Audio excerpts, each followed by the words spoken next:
welcome back to the Shaken Up Show Playing Away. I'm Johnny Greenhouse, your host, and tonight's guest is joint manager of upcoming FA Cup opponents Clitheroe.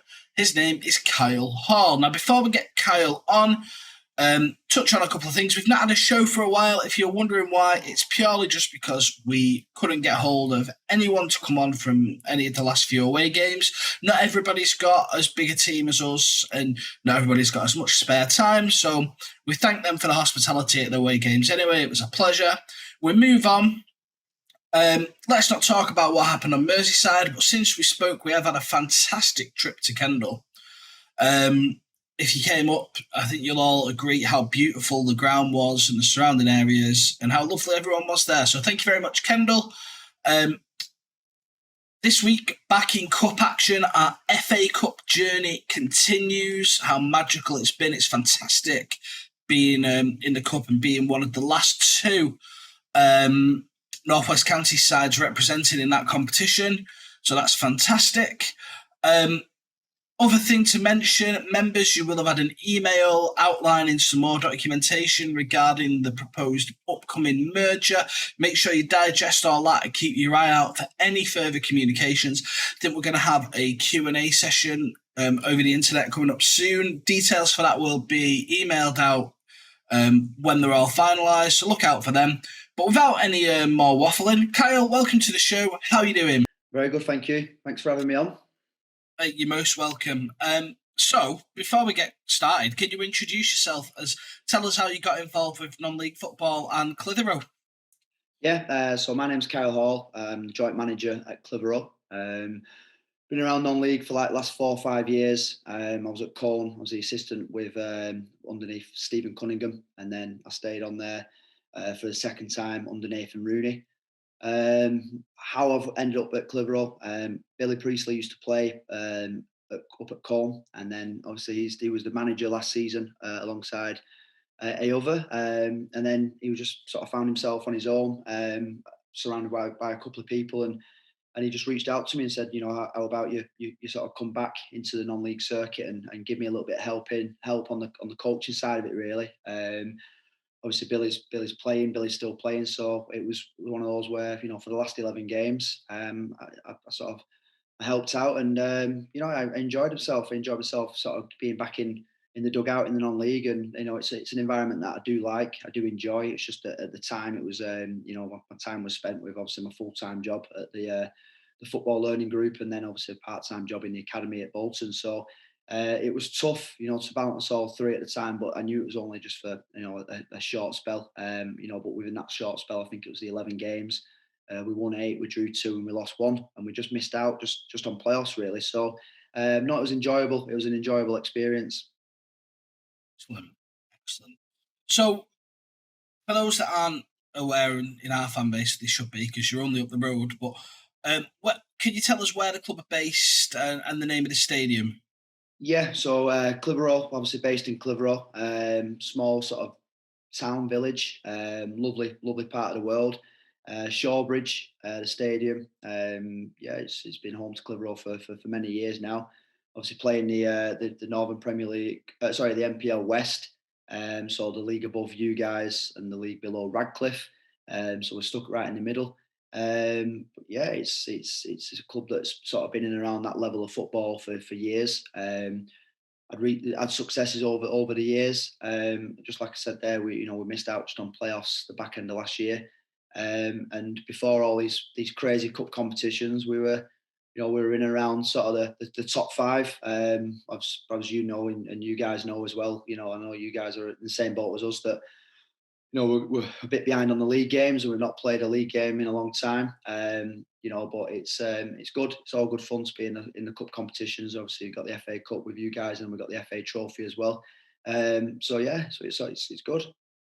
Excellent.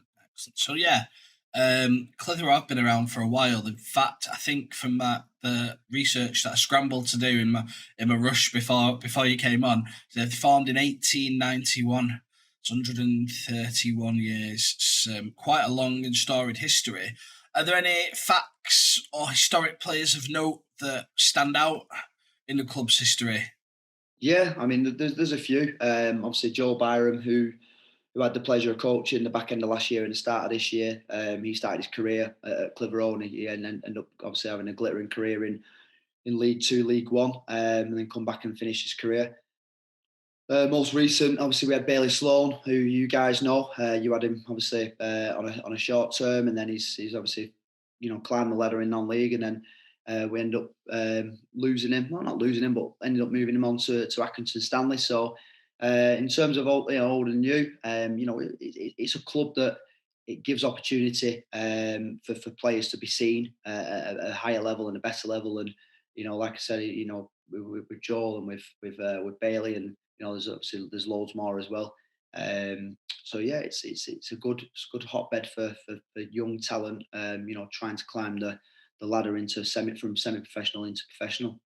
Excellent. And we've touched on the fact that the club was formed 131 years ago, but coming up to more recent events, how was last season coming off the back of COVID and all the lockdown for you guys? How did you come out of it with a head of steam, or? Yeah, I mean, like I said, obviously I only joined the back end of last season, but the good thing about us is that we've retained quite a lot from last season because of last season, and how upbeat and how positive the lads are in and around each other. The environment in the changing room is really good. Um, I think we've got a good balance of older lads, younger lads, lads who are experienced at this level. So it's good, and that was our sort of our remit this year really as a club, is to retain quite a lot of those lads and bring in just sort of a few that we needed and we identified that could make us better, and obviously hopefully hit what our objective is winning the league, or hitting the playoffs. Excellent. Now, we've been travelling around non-league over the past couple of years, and coming from where we have with what happened to Bury FC. We're used to watching League One, League Two football, but I can honestly say the standard at this level isn't very much between it. I think it's just down to fitness levels, to be honest. In some cases, we've seen some fantastic players. Who should the Bury fans be watching when they come to watch Clitheroe on Saturday? Yeah, I mean, like you said there, watch professional football, and it is fine margins. We've sort of said we've had discussions as a management team, and with obviously Bailey leaving us to go to Aki Stanley, and he's only a young lad at 19, 20 years old, and he literally played for us bank holiday Monday against Workington, and he was shipped out and played or featured for Aki Stanley on the following Saturday. Non-league now, it's getting to a point where there is money, but it's a great environment in terms of exposure for young lads, and the quality is it's really high. I mean, even from the Northwest Counties Prem all the way through to sort of your Conference North. It's I would say, in terms of like the ability levels, I think it's there and thereabouts. It's probably just the physical side of it what separates the leagues. I went to the Newven to watch you guys versus Lancaster, and the energy that was shown from the Bury FC lads was phenomenal, and I was blown away by it. And that's playing Lancaster, who are a very good NPL Prem side, and I think you were far more superior than Lancaster on the night. So it's good, but in terms of obviously players to look out for, we've got some experienced lads who've sort of played in around the NPL level for a long time. Your Sefton Gonzalez, your Richie Bakers, who's featured for Bury many moons back, and Lee Pugh, who's featured for Bury as well. But a Reese Webb Foster. We've actually got. I will probably say we've got quite big names at our level at our club. It's not all big names. There's some young upcoming talent. But overall, I would say, we're quite a strong squad. We're a real good strong squad. But again, you guys are as well. You've got some big names. So Ben Wharton. I've played, well, not played against him, but I've managed against him many a times, and he's someone who I highly rate. And obviously, your number 7 Gilboy, and he's making shockwaves from our level and above. And you've got some experienced lads in there as well. So looking forward to it. I think it'll be a good day and a good occasion for for both sets of players and staff, and obviously the fans as well. Definitely. You talk about Lewis Gilboy. I wouldn't want to see the pile of speculative 7 days that we've probably had in for that lad, but I'm going to handcuff myself to him one day. He's not going anywhere. So we're very much looking forward to our trip over on Saturday. What can the fans expect from an afternoon at Shawbridge? The fans will have a warm welcoming from all the volunteers at Shawbridge, all the fans at Shawbridge. Like I said, the bar staff. So I think a year ago, 2 years ago, it was voted best away day in our step. It's just with this FA Cup running, we've had Heaton Stannington, who were obviously team from the northeast, and they come away and they were absolutely blown away by the welcome they got. And it's not just a game of football for the 90 minutes. It's the whole occasion of the afternoon. And I would recommend the Bury travelling supporters to get the train up, get into Clitheroe as a whole. There's some nice bars, some nice restaurants, welcoming people, and then make the short walk away from the bars around the train station over to Shawbridge and just make a good day of it. Like I said, it's a warm, welcoming environment. The fans are good. They mix together, they merge together, and they have a laugh between each other and stuff like that. But overall, everyone's in the clubhouse after win, lose or draw, and they're having a good chat and a good laugh. So now, I will just point out for the fans watching, the trains aren't running on Saturday. Don't try and book a train. But we are looking, and we'll try and put it out on social media about what bus routes are running to get up there and the most convenient ways to get you to Clitheroe. Another quick question about the matchday experience at Shawbridge, which is of vital importance to our fans. How much is a pie and a pint? I'm not too sure. Obviously, I'm in the dugout, so I don't go ordering pies and pints. So I'm not too sure. And if I'd known the question, I'd have done my research. I'm pretty sure it's a reasonable price. The good thing about Clitheroe is we've not just got the one bar. There's about 2 or 3 dotted around the stadium. It's obviously got the main bar, and we've got the food bar that serves obviously alcoholic beverages, hot beverages, and then we've got the bar across. So you Bury AFC fans who like a bit of a drink whilst you're supporting the team, you've got accessible bars all around the viewing of the pitch. Fantastic. Now I've got one last question for you. Yep. We get a bit deep with this last question. Okay. What is the one thing that you would say to someone who hasn't been to watch the local non-league football side to convince them to give it a go? I always try and convince people to give it a go, whether that's friends and family. I work at a college, so I'm always encouraging our young lads who are 16 to 18-year-old who want a career in football. I always tell them to go and watch non-league football, whether that is a Bury AFC, whether that's a Radcliffe, or whether that's a Clitheroe. I think it's brilliant. I think, like I said, I've worked in it before. I've come away from it, and I couldn't keep away from it. I went back in it because it's good. It's it's the touch time. It's the feel of it.